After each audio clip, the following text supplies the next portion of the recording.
함께 바벨론에서 귀환한 사람들의 목록입니다. 예스라는 각 족속별 대표자와 그리고 동참한 인원을 소개하는데 전체 인원은 약 1775명 정도 됩니다. 남자만. 예스라가 가장 먼저 제사장 가문을 소개합니다. 비느하스 가문에서 게르솜, 그리고 이다말 자손 가문에서는 다니엘이 함께하였습니다. 예스라가 모든 족속 가운데 이처럼 제사장 가문부터 소개하는 것은 귀환한 백성들이 누구인가 하는 것을 보여주기 위한 것입니다. 이스라엘은 하나님께서 세상에 대하여 제사장 나라를 삼으셨습니다. 즉 그들이 예루살렘으로 지금 귀환하는 이유도 그저 좋은 땅을 찾아가는 것이 아니라 바로 이러한 그들의 정체성을 회복하기 위해서입니다. 그리고 다윗의 자손, 곧 왕족을 소개하는데 그런 후에 이제 3절부터 일반 백성을 소개하고 있는데 예스라는 의도적으로 12족속을 소개하고 있습니다. 이들이 12지파의 대표자인지는 알 수 없습니다.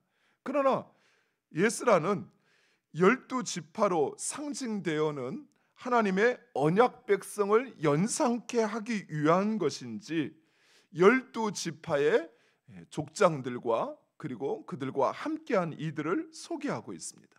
마치 이스라엘의 조상들이 예굽에서 나올 때 12지파가 대열을 이루어서 나왔듯이 바벨론에서 나오는 이들이 제2의 출애굽과 같이 보여지기를 원하였던 것입니다. 예스라는 출애굽 세대가 예굽에 노예되었던 그 과거를 청산하고 하나님의 백성이라는 새로운 정체성을 부여받았듯이 바벨론에서 고국으로 돌아오는 이들이 이전 과거 그들의 조상들의 그 모든 죄를 청산하고 그리고 하나님의 백성으로서 자신의 정체성을 회복하고 새로운 시대를 열어가기를 소망하였던 것입니다. 사랑하는 성도 여러분, 우리가 세상에서 우리 각각의 자리에 살다가 하나님께서 여러 경로를 통해서 남편을 통하든지 아내를 통하든지 또는 친구를 통하든지 아니면 어느 날 하나님께서 갑자기 내 마음을 감동시키셔서 그래서 주님의 교회로 부르신 것은 우리의 과거 죄악에 억눌렸던 죄에 이끌려 살았던 그 과거를 청산하고 하나님의 백성으로서 새로운 삶을 살라는 것입니다. 물론 우리의 삶의 자리는 예수를 믿기 전과 믿은 후 여전히 동일할 수 있습니다. 그러나 우리의 정체성은 완전히 달라졌다는 사실입니다. 이전 그저 세상이 전부인 줄 알고 자기 자신만을 위하여 살았다면 이제는 하나님의 언약 백성이요 택하신 족속으로 이제 하나님의 백성으로 살아가야 한다는 사실이에요. 그런데 예수를 믿고 살다 보니 어느 순간 나도 모르게 다시 과거의 모습이 내 안에 나올 수 있어요. 세상 속에 여전히 우리의 두 발이 있다 보니 세상을 살았던 그 과거에 세상 사람들의 모습이 부러워 보이고 나도 그 모습을 쫓아 살아가게 되는 것입니다. 사랑하는 성도 여러분, 이것을 우리는 경계해야 합니다. 육신의 정욕과 또 우리의 욕심과 이생의 자랑을 쫓아 살았던, 그래서 시기하고 질투하고 미워하고 경쟁하고 거짓말하고 그리고 비난하고 원망하고 불평하고 탐심 갖고 또 세상의 것을 붙잡으려 하였던 이 과거의 모습이 우리에게서 청산되지 않는다면, 그렇다면 우리는 하나님의 백성으로서의 그 영광스럽고 또 그 하나님의 백성으로 살아가는 진정한 복을 누리지 못하게 된다는 사실이에요. 그래서 지나온 과거를 완전히 청산해야 합니다. 그러기 위해서 무엇보다도 내가 하나님의 언약 백성이라는 사실을 항상 기억하셔야 돼요. 내 마음에 세상이 좋아 보이고 세상의 것을 쫓아하려고 하는 유혹과 도전이 찾아올 때 나는 하나님의 백성이야, 그런 삶을 살면 안 되는 존재야 라고 하는 것을 여러분이 항상 기억하셔야 돼요. 그리고 그 정체성을 지켜야 합니다. 에스라와 함께 귀환한 사람들의 수는 1차 귀환자들에 비하면 10분의 1에 불과합니다. 그러나 그들은 하나님과 에스라의 부름에 순종하여 그들의 모든 삶의 기반을 바벨론에 두고 떠나는 것입니다. 그래서 에스라에게 그들은 천하보다도 귀하고 소중한 사람들이었습니다. 특별히 오늘 본문에 보면 13번이나 반복되는 단어가 있습니다. 혹시 그것이 무엇인지 아시겠습니까?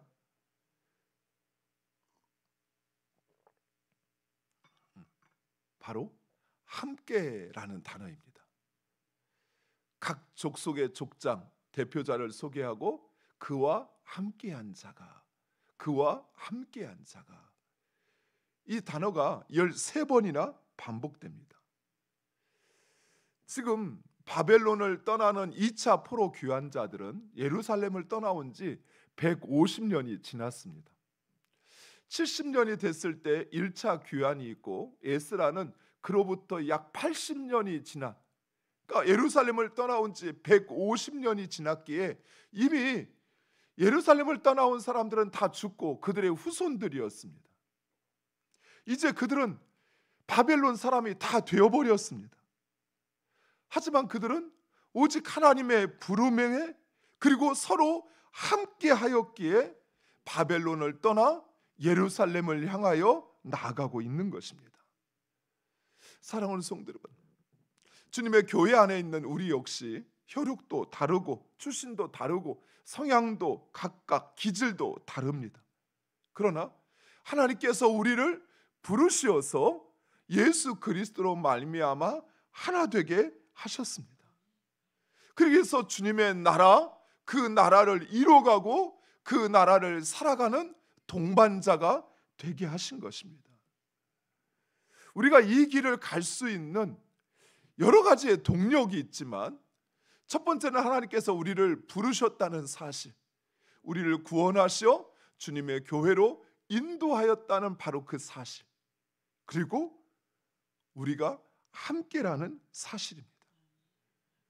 비록 연약하고 허물투성이인 우리를 예수님께서 함께하는 예수님의 동역자로 삼아 주셨습니다. 그리고 우리가 함께하는 동역자로 우리 모두를 허락하였으니 이 얼마나 감사한 일입니까? 사랑하는 성도 여러분, 여러분이 그냥 개인이 선택하고 또는 여러분의 상황에 의해서 어쩔 수 없이 이 주변에 이사를 와서 그래서 이 교회에 여러분이 함께하는 것처럼 생각하지만 결코 그렇지 않습니다. 그보다 먼저, 아니 그보다 더 중요하게 하나님께서 우리 각자를 이곳으로 부르셨다는 사실이에요. 그리고 함께하는 이들은 언제든 마음만 틀려지면, 감정 상하면 떠나가 버리는 그런 존재가 아니에요. 여러분, 교회를 그렇게 이해하시면 안 돼요. 목사님 뭐 실제 다 그러던데요. 마음 상하고 함께하기 더 이상 못하겠다 싶으면 다 떠나가던데요. 교회를 세상에 여타 집단과 동일하게 생각하는 거예요. 하나님께서 여러분을 이곳으로 부르신 것은 사람이 아니라 하나님이십니다. 여러분이 사람이 좋아서 이곳에 오신 것이 아니에요. 물론 동기가 그럴 수 있습니다. 옆에 사는 옆집 아주머니가 어느 날 갑자기 나한테 친절하게 대하더니 나와 한번 교회 가자고, 그래서 교회가 먼 곳인지도 모르지만 그냥 그 사람이 고마워서 따라왔더니, 그랬더니 이곳에 하나님이 계시고 예수 그리스도를 믿어 성도가 되는 경우가 있어요. 하지만 그러나 여러분이 이곳에 있는 가장 결정적이고 핵심적인 이유는 하나님 때문입니다. 하나님께서 우리를 부르셨기 때문에 그래요. 따라서 떠나가는 이유도 똑같아야 돼요. 하나님이 부르셔서 가는 것입니다. 그게 아니라면 잘못 선택을 하고 있는 거예요. 잘못된 결정을 하고 있는 거예요. 모르겠습니다. 우리 성도들 가운데 우리 교회에서 처음부터 신앙생활 하신 분도 계시고 다른 교회에 계시다가 이곳에 오신 분도 계셔요. 하지만 저는 목회자다 보니까 이곳저곳 많은 교회를 다녔습니다. 또 한동안은 1년 동안 여러 교회를 일부러 탐방하면서 다녀보았습니다. 그런데 사역도 해보고 가서 보니까 교회가 틀린 것 같지만 다 똑같아요. 그 안을 들여다보면 우리가 가지고 있는 문제 모든 교회에 다 가지고 있어요. 서울의 온누리교회는 출석하는 성도가 제가 다닐 때 한 2만 명, 지금 한 3, 4만 명 정도 된다고 그래요. 말이 2만 명이지 2만 명이면 어마어마한 숫자지요. 그런데 그 2만 명이 다니는 교회에서 봉사하는 사람은 몇 명이나 될까요? 2만 명이 다니는 교회에서 2만 명이 출석하는 그 교회에서 교회 사역을 감당하고 봉사하는 사람들은 기껏해야 200명이 안 돼요.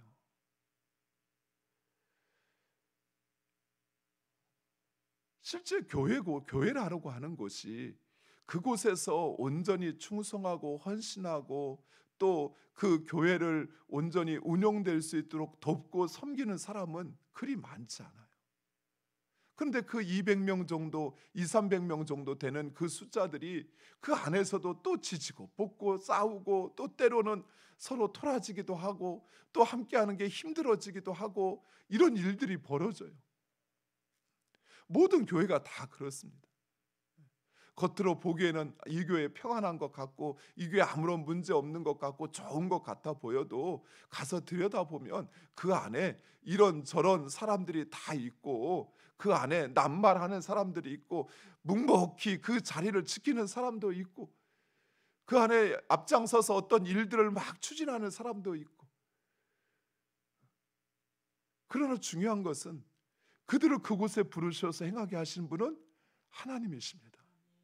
하나님께서 우리를 주님의 나라 이루어가는 동역자로 삼아 주시어 그 일을 행하게 하신다는 사실입니다. 그리고 또한 우리가 그 길을 갈 수 있는 것은 나와 함께 하나님의 동역자가 되어서 그 길을 함께 가고 있는 사람들이 있다라는 것입니다. 때로는 함께하는 사람들로 인하여 실망하고 아쉽고 상처받을 수 있습니다. 그러나 여러분 기억하시기 바랍니다. 그들도 나와 같이 하나님께서 부르셔서 그 부름에 순종한 사람들입니다. 또 그 일에 동참하기 위해서 무엇인가를 포기하고 그리고 주님의 부름에 순종한 사람들이라는 사실이에요. 저 사람만 없으면 우리 교회 참 잘 될 것 같은데 저 사람이 문제야. 그렇지 않아요. 하나님께서 그를 우리와 함께 하신 데는 분명한 이유와 목적이 있어요. 여러분의 생각이 전부라고 판단하지 마셔요. 무엇보다도 그가 이곳에 함께하기 위해서 주님의 부름에 순종하기 위해서 그가 내려놓고 포기하고 이곳에 나와 함께하는 동역자가 되어준 것이에요. 그러니 얼마나 감사합니까? 얼마나 그가 소중합니까? 사랑하는 성도 여러분, 나와 기질이 참 다를 수 있어요. 성향이 다를 수 있어요. 왜 저렇게 말하지? 왜 저렇게 행동하지? 왜 저 사람은 저럴 수밖에 없을까? 그러나 하나님 나라의 여정에 함께하는 이들을 소중히 여기시고 그리고 고마워하시기 바랍니다. 여러분 홀로 내버려 두지 아니하고 여러분 옆에 함께하게 하신 것만으로도 감사하시기 바랍니다. 그리고 사랑하셔요. 용서하시고 용납하셔요. 그리고 배려함으로 하나 되게 하신 것을 지키시기 바랍니다. 그것이 여러분이 그 하나님의 나라의 길을 가는데 아무런 도움이 되지 않는 것 같지만 그러나 그 사람이 여러분으로 하여금 그 길을 갈 수 있도록 하나님께서 함께 하신 것입니다. 그런데 오늘 본문에 보니까 예스라와 함께 귀환하는 사람들 가운데 빠져 있는 사람들이 있었습니다. 그 사람은 바로 레위인들이었습니다. 이 레위 족속이 왜 귀환하는 이 공동체에 참여하지 않았는지 본문은 말하고 있지 않습니다. 어쩌면 그들은 바벨론을 떠날 수 없는 이유가 있었는지 모르겠습니다. 이미 바벨론에 모든 것을 다 두고 있어서 그래서 떠날 수 없었는지, 아니면 그 여정이 너무나도 힘들고 어려워서 또 자신들이 감당할 그 과중한 임무 때문에 그래서 참여하지 않았는지 알 수 없습니다. 그래서 예스라는 각 족속의 대표들과 명철한 사람을 뽑아 그들을 설득하기 위하여 그들에게 보내게 됩니다. 그래서 레위인 39명과 성전 봉사자 220명이 함께 참여하게 됩니다. 그런데 오늘 본문의 예스라는 이 모든 일의 배후에 하나님의 선하신 손이 있었다라고 인정하고 있습니다. 그렇습니다. 레위인을 설득한 것은 사람의 말이나 힘이 아니었어요. 그것은 바로 하나님이셨습니다. 사랑하는 성도 여러분, 하나님께서 우리 한 사람 한 사람을 모아서 주님의 몸된 교회가 되게 하셨다는 사실을 기억하시기 바랍니다.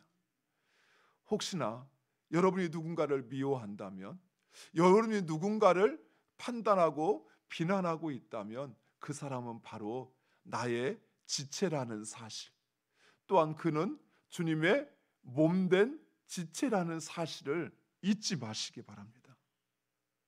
우리는 하나 되게 하신 것을 힘써 지켜야 합니다. 그리고 우리 안에 있는 한 사람 한 사람을 소중히 여기고, 그리고 우리 각자에게 맡겨주신 그 일들, 그것을 충성스럽게 감당하면 하나님께서 우리 안에 보이지 않는 그 하나님의 손과 능력으로 역사하셔서 그 일을 행하게 하시는 줄 믿습니다. 어제 바자회를 준비했던 선교위원장님으로부터 최종적인 재정 보고를 받았어요. 그랬더니 목사님, 전체 수익금과 우리 성도들이 드린 동전 모으기 해서 드린 것이 2천만 원이 되었다고 그래요. 바자회를 하면서 참 말도 많았죠. 이런 말 저런 말, 누구는 이렇게 해야 된다, 누구는 이렇게 해야 된다. 앞에서 준비하시는 분들이 막 눈물을 흘리면서 그런 이야기를, 너무 힘들었다고. 준비하는데 이 사람이 와서 이런 말하고 저 사람이 와서 저런 말하고, 그러다 보니 나는 어떻게 해야 될지를 모르겠고 누구에게 맞춰야 될지 모르겠다고 그러면서 눈물로 하소연을 하더라고요. 그래도 그분 붙잡고 제가 그런 이야기를 했어요. 우리가 왜 이 일을 하는지 잊지 말아달라고. 이 일을 하는 것은 또한 내가 아니라 하나님이시라고. 사랑하는 성도 여러분, 이처럼 주님의 일을 하다 보면 때로는 우리 안에 생각이 다를 수도 있고 또 하는 방식이 다를 수도 있어요. 하지만 이 모든 일을 시작하시고 이루어 가시는 분은 하나님이십니다. 무엇보다도 우리가 이 일을 하는 것은 누구 때문이 아니야. 나 기분 나빠서 못하겠어, 나 안 할래. 사람을 위해서 하면 그럴 수 있죠. 그 사람 미우면 하고 싶지 않죠. 하지만 우리가 하는 이 모든 것은 하나님의 나라를 위해서 하는 일이에요. 하나님께서 시작하시고 우리를 부르셔서 그 일을 감당케 하신 것입니다. 우리를 죄악 가운데서 구원하시고 그리고 그의 자녀 삼으신 하나님의 그 사랑, 예수 그리스도의 은혜를 받은 우리들이 행하는 것일 뿐이에요. 그렇다면 그 일을 행하는 우리는 감사하셔야 돼요. 바자회를 보면서 참 저에게 감동을 줬던 몇몇 분들이 계셔요. 물론 앞에서 열심히 수고하신 분들도 참 감사하고 고마운데, 누군가는 묵묵히 한 자리에 앉아가지고 계속 닭만 튀기고 있어요. 말 한마디 없이 자기의 자리를 지키고 있어요. 누구는 그냥 지나가는 사람들을 불러서 이거 한 번만 사달라고 막 애원을 하면서, 내일이면 누가 그렇게 합니까? 자존심 세워서 살려면 사고 말려면 말라, 네가 와서 사가든 안 나가든 나는 상관없어 이럴 텐데, 사람 붙잡고 그렇게 애원하듯이 이거 한 번만 써보라고, 이거 한 번만 사보라고 그렇게 말하는 이유가 무엇에 있습니까? 그 일이 하나님의 일이기 때문에 그래요. 사랑하는 성도 여러분, 내 생각 이렇게 해서는 안 될 것 같아도요, 하나님께서 그 일을 시작하시면 하나님께서 이루십니다. 우리는 그 일이 이렇다 저렇다 내 말을 하고 또 그 일을 하는 사람들에 대해서 비난을 하고 판단을 하고 정죄를 할 게 아니라, 오히려 그 일에 충성스럽게 감당하면 하나님이 그 일들을 이루어 가십니다. 어제 목사님들을 만나는데 목사님들이 저한테 그런 이야기를 해요. 목사님 참 보기 좋았대요. 성도들이 그렇게 각 다 있는 곳에서 했던 모습 보니까 너무 보기 좋았고, 예전에 우리 교회를 지나갔던 많은 그 사역자들, 목사님들이 그 모습을 보면서 참 교회가 살아있는 것 같아서 너무 좋았다고 그래요. 물론 그들은 겉을 보니까 그렇겠죠. 하지만 그분들이 보기에도 성도들이 그렇게 함께 하나 되어 행하는 그 모습이 너무 좋아 보이고 부러워 보였던 거예요. 사랑하는 성도 여러분, 하나님께서 우리를 부르셨습니다. 우리 한 사람 한 사람 나와 좀 다를 수 있어요. 하지만 하나님께서 그를 부르셔서 우리를 하나 되게 하신 것에는 하나님의 분명한 뜻과 계획이 있음을 믿고 그를 나의 동역자로 인정하시기 바랍니다. 그리고 내가 해야 할 것은 오히려 그를 사랑하고 용납하고 그리고 그를 배려함으로 하나 되게 하신 것을 지키는 것입니다. 그러면 하나님이 이 모든 것을 이루어 가시는 줄 믿습니다. 기도하겠습니다. 아버지